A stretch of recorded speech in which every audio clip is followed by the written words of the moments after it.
నమస్తే, welcome to Leo.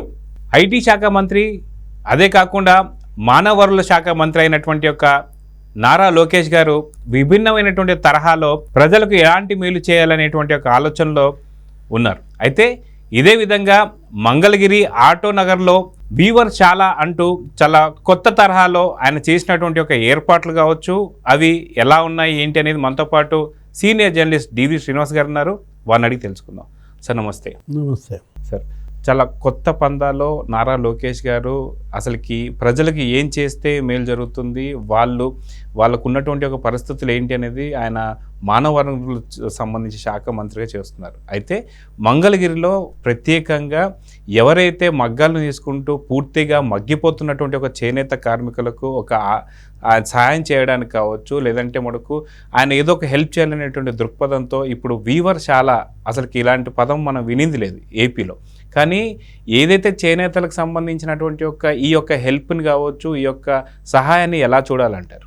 వాళ్ళ నారా లోకేష్ ఒక చంటి పిల్లని సాకినట్టుగా, ఏది సొంత నియోజకవర్గం మంగళగిరిని అతను సాకుతున్న విధానం, నర్చరింగ్ అన్నమాట. ఏది ఒక నియోజకవర్గాన్ని ఒక ప్రజాప్రతినిధి ఈ విధంగా నర్చరింగ్ చేయటమా, ఒక మోడల్గా మారింది. మంగళగిరి నియోజకవర్గాన్ని ఒక మోడల్ కాన్స్టిట్యుయెన్సీగా, తనను తాను ఒక మోడల్ పీపుల్ రిప్రజెంటేటివ్గా, ఒక నమూనాగా తీర్చిదిద్దుతున్నట్టుగా మనం చూడాలి. ఎందుకంటే గతంలో కుప్పం ఒక మోడల్, వరుసపెట్టి వాళ్ళ నాన్న 9 సార్లు కుప్పం నుంచి గెలిచిన పరిస్థితి. అసలు మామూలు మెజారిటీలు కాదు, నీకు 50,000, 40,000, 60,000 మెజారిటీ. అదొక కేస్ స్టడీ. ఏది కుప్పం నియోజకవర్గాన్ని ఆ ప్రజాప్రతినిధిగా నారా చంద్రబాబు నాయుడు ఎలా నర్చర్ చేశారు.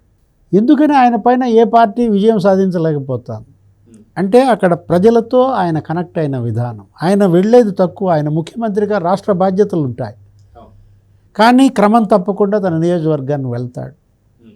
కుప్పం సమస్యల విషయంలో అడ్రస్ చేస్తారు. అందుకే 9 సార్లు అప్రతిహతంగా గెలిచాడంటే అదనమాట. ఏది ప్రజాప్రతినిధి తన నియోజకవర్గాన్ని పట్టుకొచ్చే విధానం. తండ్రి అడుగుజాడల్లో లోకేష్. ఏది మంగళగిరిలో ఇవాళ కూడా మనం మీడియాలో చూసాం, మీరు చెప్పిన వార్త, ఆటో నగర్లో ఆ వీవర్స్ వర్క్షాప్, అది తీసుకురావటం కోసం చేసిన అధ్యయనం, కసరత్తు. ఓడిపోయాడు గత ఎన్నికల్లో. మంగళగిరిలో ఓడిపోయిన నియోజకవర్గాన్ని వదిలేయలేదు, ఇంకా పట్టుదలగా నియోజకవర్గంలో ఉన్నాడు, ప్రజల్లో కలిశాడు. అందరికీ, ఏది స్వర్ణకారులకు కావచ్చు, చేనేతలకు కావచ్చు, పిలిస్తే పలికాడు. అసలు ఓడిపోయిన తర్వాత ఇవాళ పత్తా లేకుండా పోయారు ప్రజాప్రతినిధులు. ఎవరు? వైఎస్ఆర్ కాంగ్రెస్ పార్టీ వాళ్ళు. మాజీ మంత్రులు ఎక్కడున్నారో తెలియదు, మాజీ ఎమ్మెల్యేలు ఎక్కడున్నారో తెలియదు. ఓడినా ప్రజలతో మమేకమైన లోకేష్ తీరు ఇవాళ అతనికి అద్భుతమైన మెజార్టీ ఇచ్చింది. ఏది నీకు మరి దగ్గర 70,000, 80,000 మెజార్టీతో గెలిచాడంటే, ఏది అన్ని వర్గాల ప్రజలు లోకేష్కి బాసటగా నిలిచిన పరిస్థితి అన్నమాట. దానికి అతను 5 ఏళ్ళు ఓడినా మరి మంగళగిరిని సాకిన విధానం. ఇప్పుడు మీరు చెప్పింది ఈరోజు చేనేతలకి 20 మగ్గాలు ఆ వర్క్షాప్లో ఇవాళ వేసి, అక్కడ మగ్గాలు లేనటువంటి కూలీలు చేనేతలకి వాళ్ళు ఉపాధి పొందటం, దానికోసం బ్రహ్మణి కూడా అధ్యయనం చేశారు. టాటా గ్రూప్ వాళ్ళను పిలిపించారు, ఇక్కడ ఈ చేనేతల పరిస్థితిని వివరించారు. అక్కడ ఉన్నటువంటి ఆ టాటా గ్రూప్ ఇతర రాష్ట్రాల్లో, తమిళనాడులో ఆ వీవర్స్ వర్క్షాప్స్ ఎలా నిర్వహిస్తున్నారో స్టడీ చేశారు. వాళ్ళ ద్వారానే దీన్ని తీసుకొచ్చి ఇదొక మోడల్. ఏది మంగళగిరిలో మనం చూసాం, జగన్మోహన్ రెడ్డి అక్కడ చేనేతలు నమ్మించి మోసం చేశాడు. నేతన్న హస్తం అని ఒకటి తీసుకొచ్చి 24,000 రూపాయలు ఇస్తానని చెప్పి కనీసం 1/4 కూడా ఇవ్వలేదు. పావలా సహాయం చేయలేదు, పావలా మందికి సహాయం అందలేదన్నమాట. ఇప్పుడు 3.5 లక్షల మంది చేనేత కార్మికులు ఆంధ్రప్రదేశ్లో ఉంటే, ఇతను నేతన్న హస్తం ద్వారా జగన్మోహన్ రెడ్డి ఇచ్చింది ఎంతమందికి? 70,000, 80,000 మందికి ఇచ్చేసరికి పెట్టలాడేది. నువ్వు చెప్పావా సొంత మొగ్గాలు ఉంటేనే ఇస్తానని? నువ్వు చెప్పలేదు కదా. అంటే మగ్గం లేకపోతే ఆ మగ్గం మీద ఆధారపడి ఆ కూలీ చేసుకునే ఆ కుటుంబానికి న్యాయం చేయవా? ఇవాళ చేనేత అనేది ఒక సాంప్రదాయక వృత్తి. కేంద్ర ప్రభుత్వం దాన్ని ప్రోత్సహిస్తోంది. క్లస్టర్స్, హ్యాండ్లూమ్స్, టెక్స్టైల్స్ మనం చూసాం. ఈ మిషనరీ వచ్చిన తర్వాత, యంత్రాల ద్వారా ఇది వచ్చిన తర్వాత వీళ్ళు పొట్టగొట్టారు. దానికోసం గాంధీ, ఇవాళ మహాత్మా గాంధీ మన జాతి పిత చేనేతని కనెక్ట్ అయినారు. చేనేతని ధరిస్తడమే ఒక ఫ్యాషన్గా తీసుకున్న దీంట్లో ఏది అప్పుడు స్వదేశీ ఉద్యమం తీసుకున్నారు.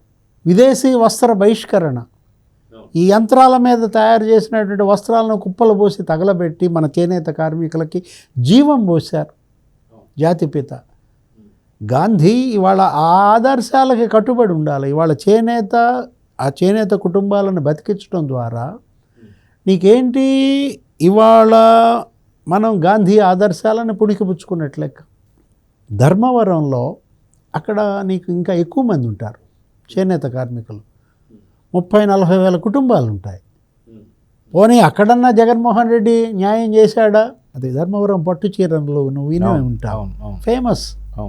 అక్కడ ఈయనకి గెలిపించినా కూడా ఈయన అభ్యర్థిని నేతన్న హస్తం అక్కడ కనీసం 5వ వంతు ఇవ్వలేదు.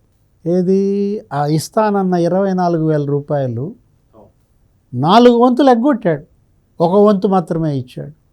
మంగళగిరిలో కూడా అంతే. మంగళగిరిలో 3,000 మంది కుటుంబాలకు ఇస్తానని చెప్పి 500 కుటుంబాలకు ఇచ్చాడు. ఎమ్మిగనూరులో కూడా అంతే, 4వ వంతు మందికి ఇచ్చారు.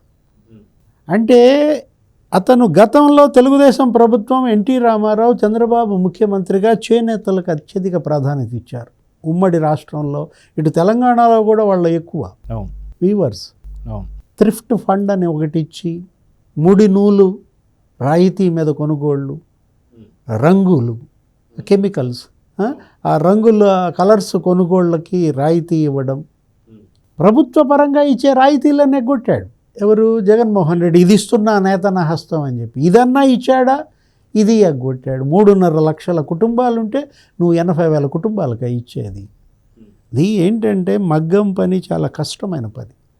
అది మహిళలు, అది కళ్ళు, లేకపోతే కాలుష్యం, నీకు ఊపిరితిత్తులకు సంబంధించిన వ్యాధులు, నడుము నొప్పి, సాంప్రదాయకమైనటువంటి ఆ వృత్తిని వాళ్ళు బతికిస్తుంటే వాళ్ళ ఆరోగ్యాన్ని బలిపెట్టారు. 45 ఏళ్లకే పింఛన్ ఇస్తానన్నాడు. మీరు వినే ఉంటారు. ఆమె కూడా చెప్పింది, ఆయన భార్య, జగన్మోహన్ రెడ్డి భార్య కూడా 45 ఏళ్లకే పింఛన్ ఇస్తానంటే అసలు ఆ తర్వాత సజ్జలు ఏమన్నాడు? మా వాడికి అవగాహన లేకుండా ఇచ్చాడు మాట. అవగాహన లేదు, అవగాహన లేనాడు నాయకత్వానికి అర్హుడా?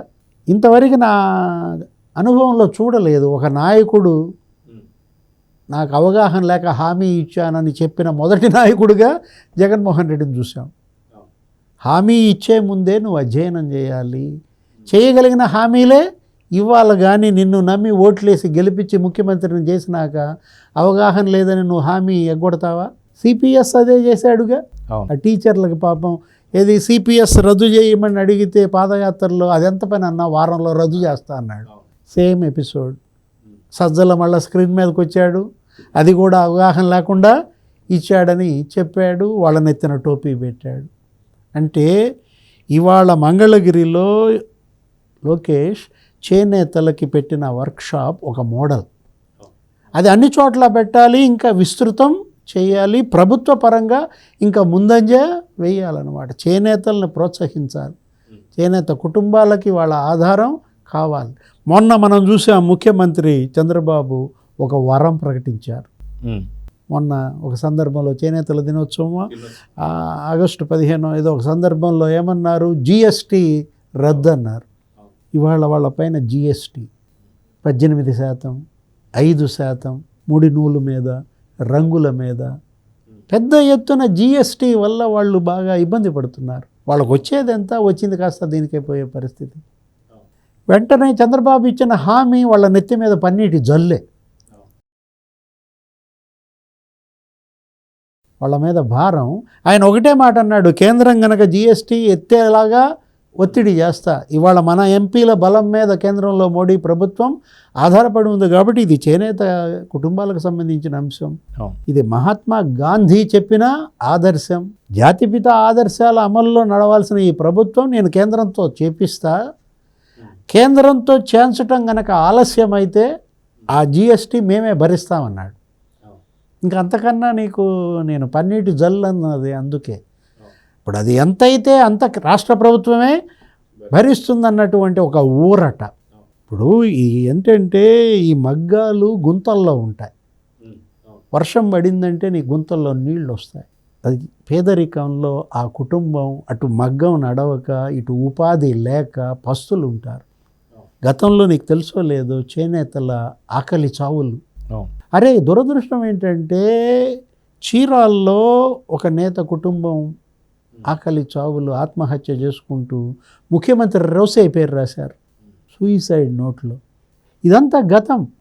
ఆ పరిస్థితి నుంచి ఇప్పుడు ఈ వచ్చిన నేపథ్యంలో ప్రభుత్వాలు ఇవాళ చేనేత కుటుంబాలకు అండగా ఉండాలా.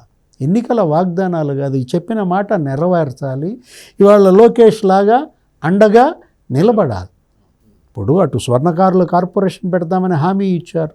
అసలు మంగళగిరికే ఆయన ఒక సపరేట్ మేనిఫెస్టో ఇచ్చారు. అక్కడ ఉపాధి కల్పన, అక్కడ సుజల ధార, తాగునీటి సరఫరా, అటు వైద్యానికి వైద్య శిబిరాలు, ఎన్టీఆర్ ట్రస్ట్ ద్వారా మనం చూసాం. ప్రతి జీవన దశలో, చదువులో, ఉపాధిలో, వైద్యంలో, వివాహంలో, ఇంటి నిర్మాణంలో, సొంతింటి నిర్మాణంలో, అన్ని సందర్భాల్లో కూడా ఇవాళ ఒక ప్రజాప్రతినిధిగా నారా లోకేష్ అండగా నిలబడుతున్నటువంటి విధానం, మంగళగిరిని ఒక మోడల్ కాన్స్టిట్యుయెన్సీగా ఆయన తీర్చిదిద్దుతున్న తీరు ఆహ్వానించాలా, అభినందించాలా. అయితే దాదాపు 80 రోజుల్లోనే ఇలాంటి అన్ని కొత్త కొత్త పనులు తీసుకొస్తున్నారు నారా లోకేష్ గారు. సో ఈ 5 ఏళ్ళలో ఇంకెన్ని అద్భుతాలు జరగబోతున్నాయంటే ఏం చెప్తారు? అంటే ఇవాళ ఒక మంగళగిరే కాదు, ఒక నారా లోకేషే కాదు, ఇది మొత్తం అన్ని నియోజకవర్గాల్లో విస్తృతం కావాలి. అతను అక్కడ ఎలా అయితే అండగా నిలబడ్డాడో, వాళ్ళకి ఉపాధి కల్పిస్తున్నాడో, మిగతా నియోజకవర్గాల్లో ఎమ్మెల్యేలు, మంత్రులు కూడా అదే విధంగా తమ నియోజకవర్గాల్ని నర్చరింగ్ చేసుకోవాలి. జనానికి దూరం అయితే నాయకుడు జగన్ అవుతాడు. ఏది మనం చూసాం. అతను అందుబాటులో లేకపోవటం, ప్యాలెస్ దాటి బయటకు రావటం, బయటకు వస్తే చెట్లు నరకటం, ట్రాఫిక్ ఆంక్షలు, హెలికాప్టర్లో వెళ్ళటం, స్పెషల్ ఫ్లైట్స్లో వెళ్ళటం, 2 కిలోమీటర్లకి 20 కిలోమీటర్లకి బయటకు వస్తే పరదాలు కట్టుకోవటం, పోలీసు బందోబస్తు మధ్య జనంలో లేని నాయకుడిగా జగన్ మిగిలాడు. జనంలో ఉన్న నాయకుడిగా లోకేష్ ఇవాళ వీళ్ళందరికీ ఒక స్ఫూర్తిదాయకంగా నిలిచిన పరిస్థితి. ఇది ప్రతి ఎమ్మెల్యే తన నియోజకవర్గాన్ని ఇలా బిల్డప్ చేసుకోవాలి. రామానాయుడు ఒక మోడల్ ఎగ్జాంపుల్. నిమ్మల రామానాయుడు, పాలకొల్లు నియోజకవర్గం. ఎందుకంటే అతను నర్చరింగ్ చేసిన విధానం, ప్రతి చిన్న విషయానికి పలుకుతాడు, ఎవరికి ఏ కష్టం వచ్చినా అండగా ఉంటాడు. శ్మశానంలో నిద్ర చేయడానికైనా వెనకడుగు వేయడు. ఇది రామానాయుడు. అది ప్రజాప్రతినిధి లక్షణం. ప్రజల్లో ఉండేవాడే ప్రతినిధి. ప్రజలకు దూరమైనాడు, ప్రతినిధిగా అనర్హుడు. నీకు హోదా అనేది ఎవరివ్వాలా? ప్రజలు ఇవ్వాలా. అంతేగాని కోర్టులు ఇస్తాయా? కోర్టుల్లో పిటిషన్ వేస్తాడు జగన్మోహన్ రెడ్డి, నాకు ప్రతిపక్ష హోదా కావాలని. ఇప్పుడు అయ్యన్న పాత్రుడికి లెటర్ రాస్తాడు, స్పీకర్ నాకు ప్రతిపక్ష హోదా ఇస్తేనే అసెంబ్లీకి వస్తా అంటాడు. ఇప్పుడు జనాన్ని బెదిరించేవాడిని చూసాం, ఇప్పుడు కోర్టులను బెదిరిస్తున్నాడు, స్పీకర్నే బెదిరిస్తున్నాడు. జనానికి ఎంత దూరం అయ్యాడో ఇప్పటికీ అతనిలో పశ్చాత్తాపం లేదు, తప్పు తెలుసుకోవటం లేదు. వాళ్ళ లోకేష్ ఇవాళ ఒక స్ఫూర్తినిచ్చాడు. ఆ స్ఫూర్తి ప్రతి నియోజకవర్గానికి విస్తృతం కావాలి. అక్కడ ఉన్నటువంటి ఆ చేనేతలు, స్వర్ణకారులు, వడ్డెరలు, ఆ చేతి వృత్తుల వాళ్ళని నిలబెట్టాలి. ఇప్పుడు ఆదరణ పథకం జగన్మోహన్ రెడ్డి రద్దు చేశాడు. ఆదరణ పనిముట్లు ప్రతి ఏడు దగ్గర 2,000 కోట్ల రూపాయల విలువైన పనిముట్లు. ఇవన్నీ కూడా ఏంటంటే హ్యాండీక్రాఫ్ట్స్, చేతి వృత్తులు అన్నమాట. దీనిపైనే మన సమాజం ఆధారపడి ఉంది. వెన్నెముక ఏది, ఇది బీసీ కాదు, బ్యాక్వర్డ్ క్లాస్ కాదు, ఇది బ్యాక్ బోన్ క్లాస్ అన్నమాట. అవును. జగన్మోహన్ రెడ్డి మాటలు మాత్రం బాగా చెబుతాడు, చేతలేమీ లేదు. ఆదరణ పరికరాలు కూడా గోడౌన్లలో తుప్పు పట్టించాడు. ఎంత ద్రోహి! అసలు ఒక పరికరం ప్రభుత్వం డబ్బుతో కొంటే ఆ పరికరం ఇచ్చేయి. ఇప్పుడు కొన్నారు, గోడౌన్లలో పెట్టారు, మగ్గాలు కావచ్చు, లేకపోతే ఇప్పుడు ఈ చేనేతలయ్యే ఉంటాయి అక్కడ కూడా, లేదు వడ్డెరలకు సంబంధించినవి ఉంటాయి, నాయి బ్రాహ్మణులకు సంబంధించినవి ఉంటాయి, రజకులకు సంబంధించినవి ఉంటాయి. 136 రకాల వృత్తులు, చేనేతలు, ఈ చేతి వృత్తులు, ఈ బీసీలు, గ్రామీణ జీవనానికి వీళ్ళే వెన్నెముక కదా. ఆ వెన్నెముక ఇరిచేశాడు జగన్మోహన్ రెడ్డి. సో చూద్దాం సార్, ఖచ్చితంగా మీరు చెప్పినట్టు నారా లోకేష్ గారిని స్ఫూర్తిగా తీసుకొని అన్ని నియోజకవర్గాలు కూడా ఇదే స్ఫూర్తిని తీసుకొని అన్ని చోట్ల ఇలాగా నెలకొల్పాలని అయితే కోరుకుందాం. నమస్తే. నమస్తే.